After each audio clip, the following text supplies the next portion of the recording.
नमस्कार, live cities देख रहे हैं आप और मैं हूं आपके साथ निशा बर्णवाल।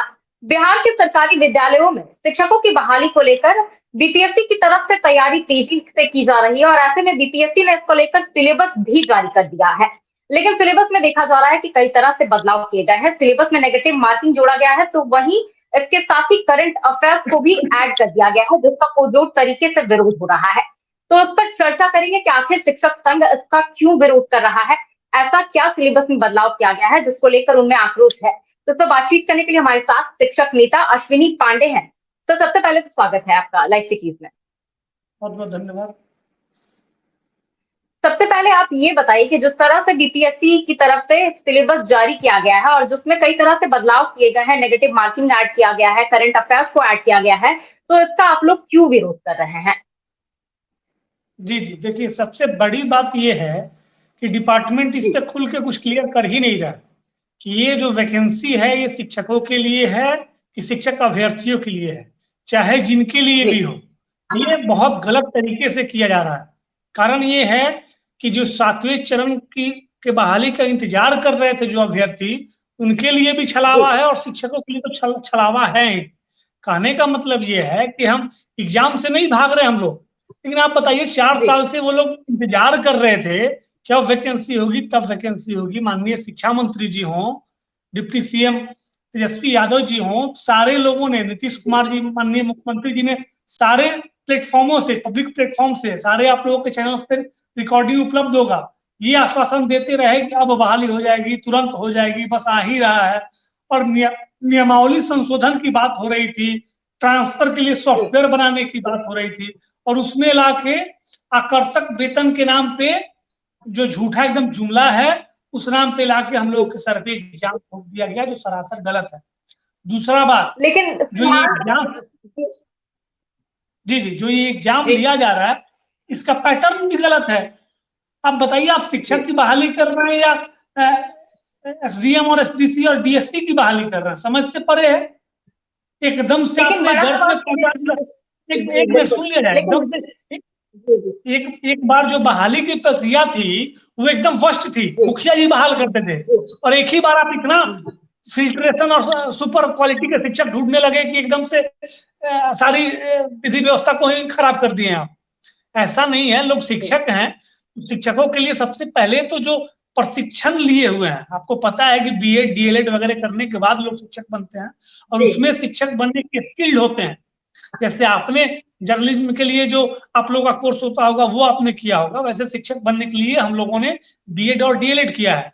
तो सबसे पहले तो आपको उससे रिलेटेड क्वेश्चन पूछे जाने चाहिए थे। शिक्षकों के लिए जो सबसे जरूरी होता है, प्रशिक्षण से जो रिलेटेड सवाल है वो पूछे जाने चाहिए थे। दूसरा, आप जीके जीएस कर रहे हैं, चलिए ठीक है, करिए, उसमें कोई दिक्कत नहीं। निगेटिव मार्किंग आप लगा दे रहे हैं इसमें, ये क्या तरीका है? अभी तक तो नहीं था निगेटिव मार्किंग। बीपीएससी भी ट्रायल में लिया था पिछली बार। जो बीपीएससी अपना मुख्य रूप से बीपीएससी जिसके लिए जानी जाती है, जो प्रशासनिक बहालियां वो करती है, उसमें भी ट्रायल पे हुआ था और बहुत सारा हंगामा बवाल उसमें हुआ। तो आप क्या करना चाहते हैं समझ में नहीं आ रहा है। नहीं, और बड़ी बात एक और ये भी सवाल है अश्विनी जी कि नेगेटिव मार्किंग को लेकर आप लोग कह रहे हैं, लेकिन नेगेटिव मार्किंग तो अन्य कॉम्पिटिटिव एग्जाम्स में भी होते हैं, क्योंकि देखा जाए चाहे वो बैंकिंग हो जाए या फिर आप बीपीएससी के थ्रू से अलग अलग जो रिक्रूटमेंट होते हैं उसमें नेगेटिव मार्किंग होते हैं, फिर जेईई मेंस वगैरह होते हैं उसमें नेगेटिव। मैंने पहले ही आपसे चर्चा किया कि बीपीएससी भी पिछली बार से ट्रायल में ये नेगेटिव मार्किंग का सिस्टम लाया, 5 ऑप्शन का सिस्टम लाया। तो इससे तो बेहतर ही होगा तो इससे तो बेहतर ही होगा ना, जो शिक्षक निकल कर सामने आएंगे वो अच्छे होंगे, टैलेंटेड होंगे, मतलब वो इतने सारे सारे एग्जाम्स को क्वालिफाई करके आएंगे।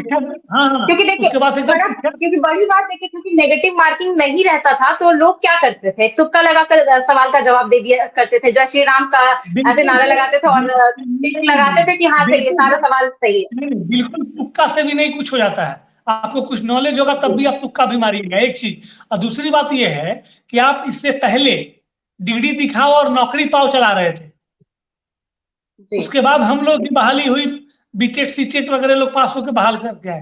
तो आप कितने तरीके के शिक्षक बहाल करना चाहते हैं?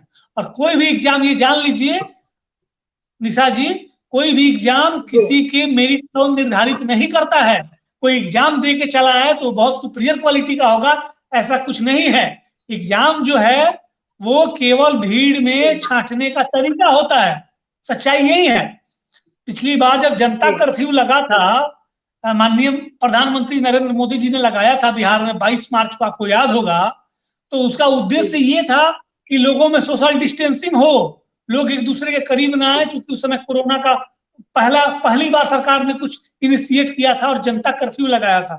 तो मध्य प्रदेश या कहाँ के डीएम साहब थे, जनता कर्फ्यू के सफलतापूर्वक होने के उपलक्ष्य में उन्होंने जुलूस निकलवा दिया था बाजा गाजा के साथ, हाथी घोड़ा बांध के। तो वो तो यूपीएससी के टॉपर रहे होंगे, तब तो जिलाधिकारी बने हैं। लेकिन देख लीजिए उनका दिमाग का लेवल क्या था। तो कहने का सेंस ये है कि कोई भी एग्जाम जो है ये तय नहीं कर सकता कि सामने वाले की योग्यता क्या है, कैसे है। वो एक एग्जाम, कोई भी एग्जाम जो है ये भीड़ को कम करने का तरीका है। आप बताएं, आप 3 लाख वैकेंसी चिल्ला रहे थे, अला दिया आप 1,78,000, कितने लेवल पे आप छलेंगे। कहने का सेंस ये है कि हमको मुख्यमंत्री जी से कोई शिकायत नहीं है, क्योंकि मुख्यमंत्री जी शिक्षकों से और शिक्षक अभ्यर्थियों से वादा नहीं किए थे। वो तो बतौर खलनायक के रूप में उभरे थे, तो उनको इस चुनाव में शिक्षकों ने और शिक्षक अभ्यर्थियों ने और बिहार के युवा वर्ग के लोगों ने उनको तीसरी चौथी नंबर की पार्टी बना दी थी। अब दुर्भाग्य ये है कि तेजस्वी यादव जी जाके उनमें सट गए और अपना प्रभाव तो उन पे नहीं छोड़ पाए, उनका प्रभाव अपने पे ले लिए। तो चलिए आप ये बताइए कि आज की राजनीति, जी क्या चाहते हैं, जी बोलिए।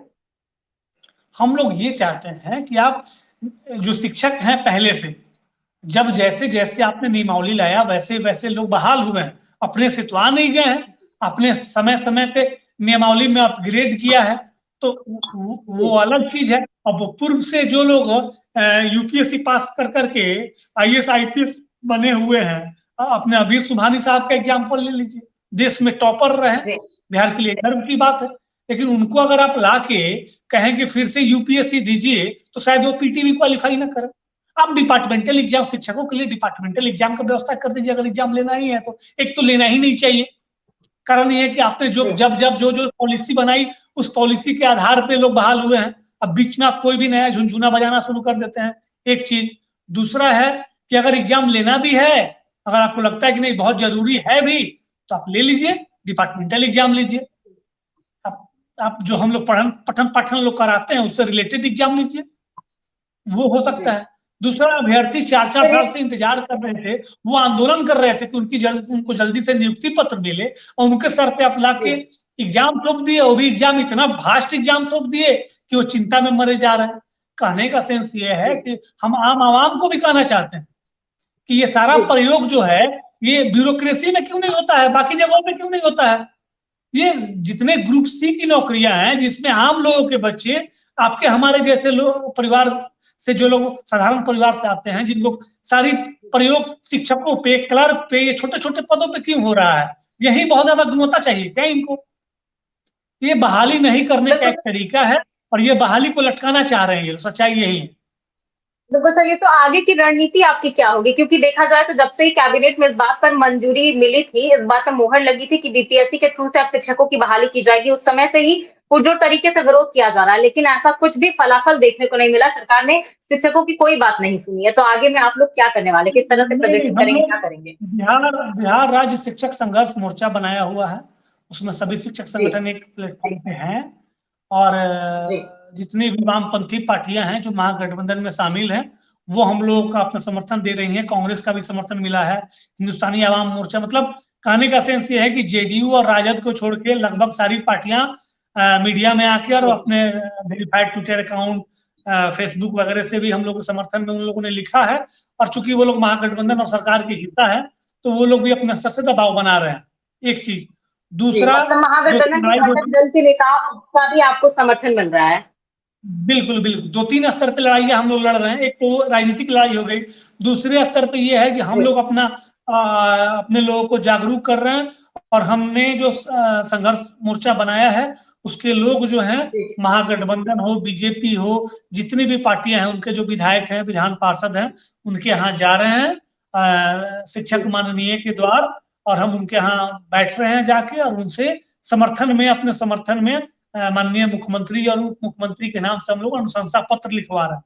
और वो लोग भी अपने स्तर से, जितने भी माननीय लोग हैं, चाहे विधायक हैं, विधान पार्षद हैं, उनको पता है कि ये सरकार का गलत कदम है, तो वो लोग भी अपने स्तर से सरकार तक बातों को लोकतांत्रिक ढंग से, चूंकि वो पार्टी के गाइडलाइंस और प्रोटोकॉल से बंधे हुए हैं, तो कम शब्दों में वो लोग भी हमारी मांगों का समर्थन करके और ये समर्थन पत्र दे रहे हैं।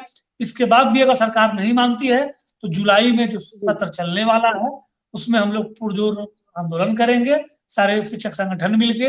इसमें हम लोग, चूंकि महागठबंधन इसलिए कह रहे हैं कि हम लोगों ने वोट किया है महागठबंधन में, तो हम जिसके लिए करेंगे उससे तो अपना हक मांगेंगे। यही तेजस्वी यादव जी हम लोगों को संघर्ष का साथी बता रहे थे।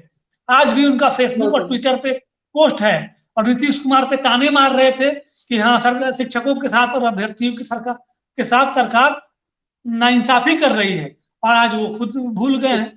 तो कहने का अर्थ है कि चलिए ठीक है अश्विनी जी, हमारे साथ जुड़ने के लिए बहुत बहुत धन्यवाद। बिल्कुल अब देखते हैं कि आगे क्या कुछ निकलकर सामने आता है, क्योंकि जिस तरह से शिक्षक संघ लगातार प्रदर्शन कर रहे हैं, लगातार इस बात को लेकर आवाज बुलंद कर रहे हैं कि उनकी मांगों को पूरा किया जाए, लेकिन अभी तक सरकार ने उनकी एक नहीं सुनी है। तो देखने वाली बात होगी कि आखिर इनका प्रदर्शन कितना रंगलाता है। इस खबर में इतना ही, बाकी की तमाम खबरों के लिए बने रहे लाइव सिटीज के साथ। अगर आप इस वीडियो को हमारे फेसबुक पर देख रहे हैं तो हमारे पेज को लाइक कर लें, यूट्यूब पर देख रहे हैं तो हमारे चैनल को सब्सक्राइब कर लें। धन्यवाद।